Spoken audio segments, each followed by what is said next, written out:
భారతదేశ చరిత్రలో ఒక గొప్ప వ్యాపార జాతి ఉంది.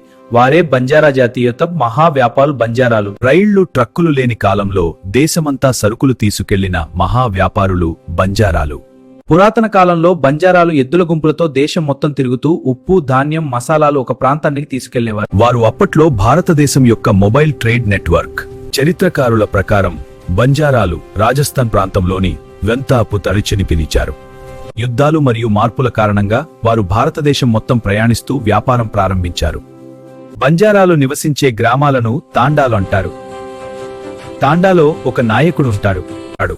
అతన్ని నాయక్ అని పిలుస్తారు. బంజారా సంస్కృతి రంగురంగులతో పరిస్థితి.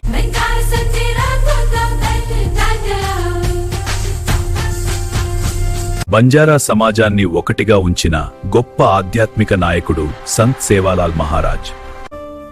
ఆయన ప్రజలకు నిజాయితీ, సహాయం, ధర్మం అనే విలువలను నేర్పించారు.